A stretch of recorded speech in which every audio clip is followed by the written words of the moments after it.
विकास foundation की खास पेशकश प्राउड वीमेन अचीवर्स में आप सभी का बहुत बहुत स्वागत। मैं हूं आपके साथ अस्मिता सिंह मलिक और आज के सफर में मेरे साथ जुड़ रही हैं ऋतु सिंह, जो कि काफी सालों से सोशल वर्क कर रही हैं। ऋतु जी, बहुत बहुत स्वागत है आपका। Thank you.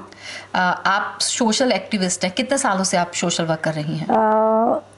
जब से मेरी शादी हुई एक आईपीएस अफसर से हुई, तो कितना टाइम हो गया? करीब 40 साल हो गए। मतलब 40 साल से। लेकिन जब आपने शुरुआत की थी, ये थॉट आपके मन में कैसे आया कि आप सोशल वर्क करना चाहती हैं? मेरे पापा फर्स्ट इलेक्शन 1952 में हुए थे। मेरे पापा उस टाइम एमएलए बने, राजस्थान गवर्नमेंट में जो है वो मंत्री रहे। तो तब से ही एक आ जाता है जीन्स में कि कुछ करना है, लोगों का भला करना है। मेरे पापा बहुत ज्यादा उस नाम क्या नाम? महादेव प्रसाद बंका। ओके। तो उनको उनके अंदर ऐसा जुनून था कि दुनिया लोगों के लिए क्या कर दें, वही चीज, वो जुनून मेरे अंदर भी था जी। तो मेरे पापा ने, हम लड़कियां होते हुए भी हमें हॉस्टल में भेजा। हॉस्टल बनसली विद्यापीठ में हम लोग पढ़े, फर्स्ट टू एमए। तो वहाँ पे हमें हर चीज़, हर बोल्डनेस वहाँ पे हर चीज सिखाई जाती थी। हॉस्टल में आप हर चीज थोड़ा सिखाई जाती थी, इंडिपेंडेंट रहना सीख जाते हो। हाँ, इंडिपेंडेंट रहना सीख गए हम लोग। हर चीज सिखाई जाती थी, जैसे राइडिंग, हम लोग राइडिंग भी कर लेते थे। और भरतनाट्यम डांसर, जैसे हमारे गुरु थे रविशंकर के बड़े भाई देवेंद्र शंकर। तो देवेंद्र, मैं 5th से लेके बीए तक मैंने भरतनाट्यम किया। और उसके बाद मेरे पास 9 से लेके बीए तक एनसीसी थी। तो एनसीसी से तो वैसे ही बोल्डनेस आ जाती है। और मैं जो है यहाँ दिल्ली में रिपब्लिक डे पे मैंने मार्च पास्ट किया। हमारा राजस्थान से सेलेक्ट होके जो गर्ल्स कैडेट्स आते हैं, तो उसमें मैं सेलेक्ट होके आई थी। और ऑलराउंडर, जैसे हर चीज में, यानी ऐसे आप गाना भी गाना, डांस भी करना। और हम बहुत मस्ती करते थे, मस्ती वाला मूड रहता था कि भी पैरोडी वगैरह गाना, ये सब चीजें हम लोग करते थे। लेकिन शादी हुई एक पुलिस ऑफिसर से, आईपीएस से। हाँ जी, हाँ उसके जी। बाद आपके हस्बैंड जॉइंट कमिश्नर भी जॉइंट कमिश्नर रिटायर हुए हैं जी। तो फिर वो जब शादी के बाद, जाहिर है जॉइंट कमिश्नर यानी कि बहुत बड़ी रिस्पॉन्सिबिलिटी हो जाती है। हाँ। तो आप घर भी संभालती थी और ये सोशल वर्क कैसे बैलेंस करती? पुलिस में भी था सोशल वर्क, जो है लोअर स्टाफ के लिए, कि एक जो सिपाही है और या जो कांस्टेबल टू इंस्पेक्टर लेके, कि भी जिन को जैसी जरूरत पड़ती है, उसमें भी हमारे महकमे में ये होता था कि भी जिसको भी जो तकलीफ है उन तकलीफों को सुना जाता था और उनके लिए किया जाता था। तो ये सब चीजें, मेरे हस्बैंड को प्रेसिडेंट अवार्ड मिला, मदर टेरेसा अवार्ड मिला। यही रीज़न था कि भी वो सोशल वर्क बहुत करते थे, गरीबों की सुनते थे। पुलिस अफसर के ऑफिस में जाना ही मुश्किल रहता था, तो मेरे हस्बैंड ने स्ट्रिक्टली ऑर्डर दे रखा था कि भी नहीं, पहले जो भी गरीब है उसको मेरे ऑफिस में भेजो। तो ऐसा मेरे हस्बैंड की ऐसी सोच थी कि भी सबका भला होना चाहिए। और यही था कि भी इनको प्रेसिडेंट अवार्ड और मदर टेरेसा अवार्ड मिला। तो यानी ये कहा जाए कि पिता को आपने बचपन से देखा लोगों के लिए काम करते हुए, फिर शादी भी ऐसे व्यक्ति से हो गई, चाहती थी वो कि भी मैं यही काम कर रहे थे। तो आपको यानी कि डबल, पहले शादी से पहले खूब सपोर्ट मिला, शादी के बाद भी आपको शादी के बाद भी खूब सपोर्ट मिला। शादी से पहले ही मैं चाहती थी, मैं एनसीसी में सीनियर अंडर अफसर थी। तो सीनियर अंडर अफसर होने के नाते लीडरशिप क्वालिटी आ गई थी। एनएसएस था, एनएसएस भी हमारे उसमें कॉलेज में होता था, तो उसमें खूब गांव में जाके हम सोशल वर्क करते थे, गरीबों की सुनते थे, वहाँ पे उनके लोकगीत हम सीखते थे, डांस उनके साथ करते थे, उनकी चटनी रोटी भी हम खाते थे झुग्गियों में जाके। और मैंने ड्राइंग एंड पेंटिंग से एमए किया, तो उसमें स्केचिंग के लिए भी हम गाँव में ही जाते थे। तो लोगों को देखते थे, गरीब जनता को जो है, गरीब लोगों को देख के थोड़ा सा लगता था कि भी इनका भला किया जाए। तो स्टार्टिंग से ही एक मन में था कि भी गरीब जनता या अगर जो भी नीडी पर्सन है उसको जो है उसका भला किया जाना चाहिए। और हमारे पास जो भी स्टाफ रहता था, किसी की मदर की डेथ हो गई है तो उसको कोई भी सामान की जरूरत है, क्रिमेशन कराना है, उनको लकड़ी दिलवानी है, उनको घी के पीपे दिलवाने हैं, तो ये सब चीज़ें हम लोग अपने पर्सनल स्टाफ के लिए भी करते रहते थे जी। और वही हमारी नेचर में आ गया कि भी हमें लोगों का भला करना है। अरे गहरे भी जो भी मिल जाए, मेरे पास एक सब्जी वाला आता है तो वो कहने लगा बीवी जी, वो बड़ा प्यार से बोलता, बीवी जी मेरी ये ना वो रेडी जो है सब्जी वाली रेडी थाने में बंद है तो आप दिलवा दो ना।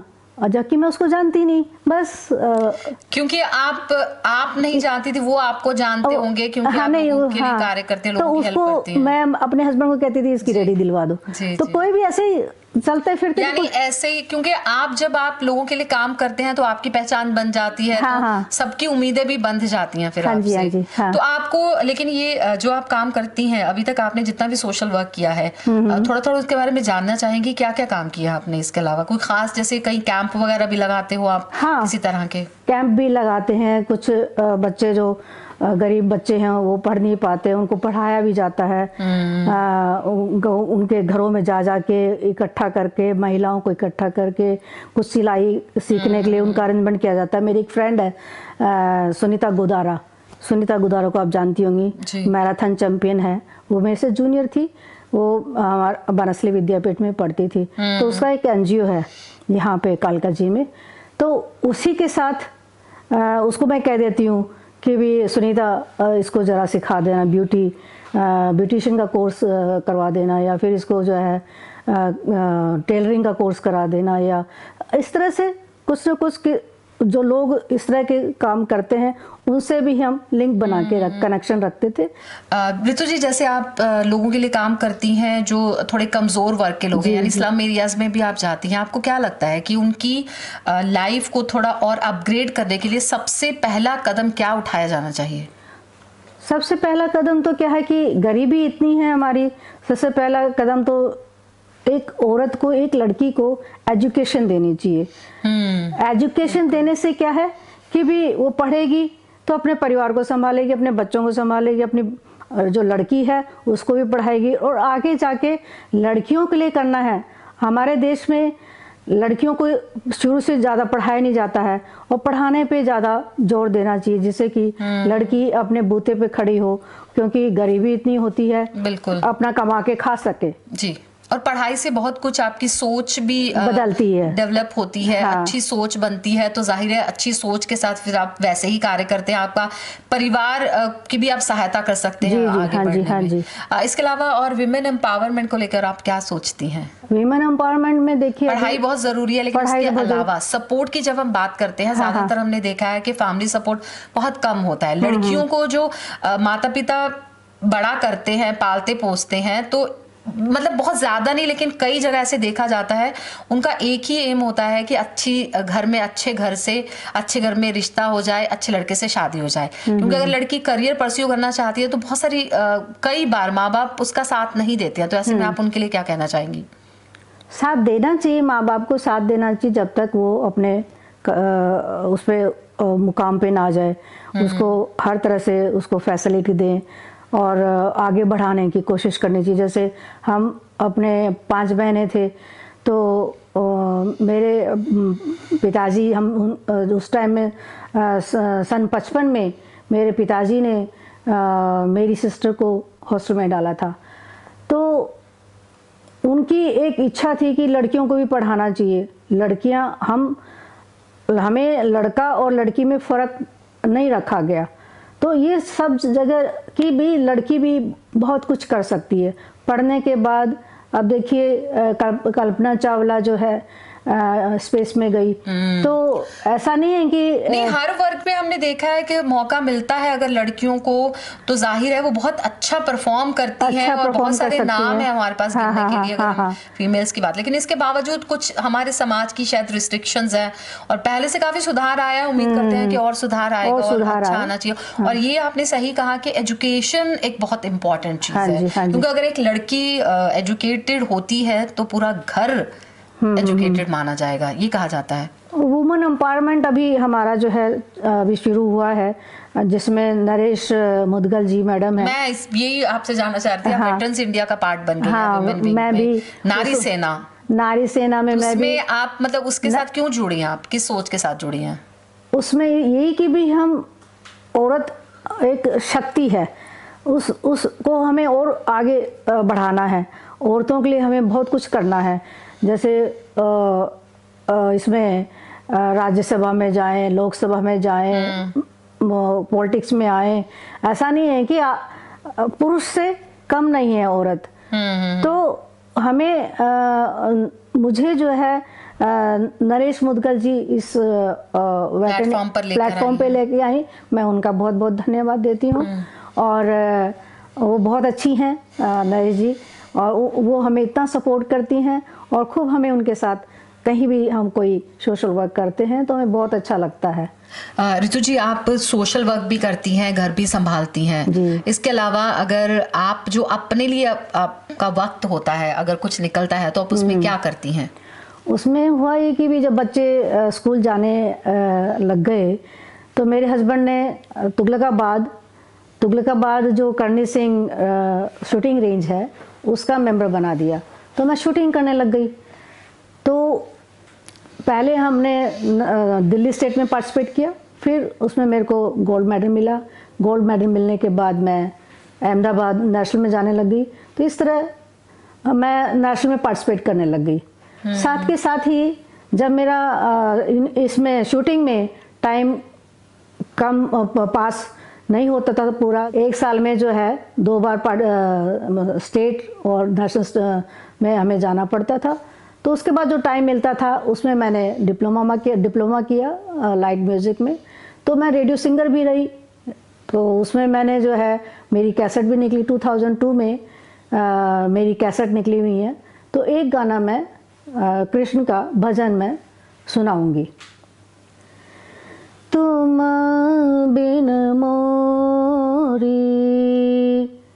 कौन खबर ले, तुम बिन मोरी कौन खबर ले, गोवर्धन गिरधारी, गोवर्धन गिरधारी, तुम बिन मोरी कौन खबर ले, तुम बिन मोरी कौन खबर ले, कौन खबर ले, कौन खबर ले। बहुत अच्छा गाते हैं, बहुत मधुर आवाज़ है आपकी। इसके अलावा आपकी और क्या क्या शौक हैं, क्या क्या हॉबीज़ हैं? जैसे आपको कुछ वक्त मिलता है खाली, जैसे मैंने पहले भी पूछा, तो आप क्या करना सबसे पहले पसंद करती हैं?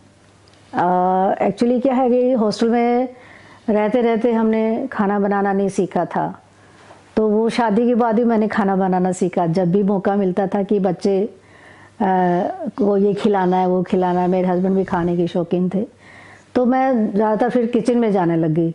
कब शुरू स्टार्टिंग में बुक्स पढ़ के, फिर कहीं हम डिनर पे जाते थे या लंच पे जाते थे, उनसे पूछती थी कि भी ये कैसे चीज़ बनी, तो उसको मैंने खाने को मैंने फिर अपना शादी के बाद आपने खाना बनाना शादी सीखा, के फिर बाद उसमें मैंने एक्सपर्ट हो गई। खाना। तो सबसे अच्छी डिश कौन सी बनाती हैं आप? सबसे अच्छी डिश मेरी जो है कढ़ी बहुत अच्छी होती है। वाह, कढ़ी चावल और मैं सरसों का साग और मक्की की रोटी बहुत अच्छी बनाती हूँ। जी, बहुत बहुत शुक्रिया रितु जी आपका हमसे बातचीत के लिए। आपने बताया कि आप क्या करना चाहती हैं आगे, और हमारी बहुत बहुत शुभकामनाएं आपको। Thank you so much. Thank you. मैं राजस्थान से हूँ, तो वहाँ का जो बड़ा पॉपुलर फोक सॉन्ग है मांड राग में, तो उसकी भी मैं 2 लाइन आपको गा के सुनाती हूँ। केसरिया बालम आओ नी, पधारो मारे देश, केसरिया बालम आओ नी, पधारो मारे देश, अजी आओ म्हारे देश रे, मारा जोड़ीरा बालम आओ नी, पधारो म्हारे देश, पधारो म्हारे देश, पधारो म्हारे देश। मैं ग्लोबल मिडास फाउंडेशन के जो फाउंडर हैं इंद्रप्रीत सिंह जी का बहुत बहुत धन्यवाद करती हूँ।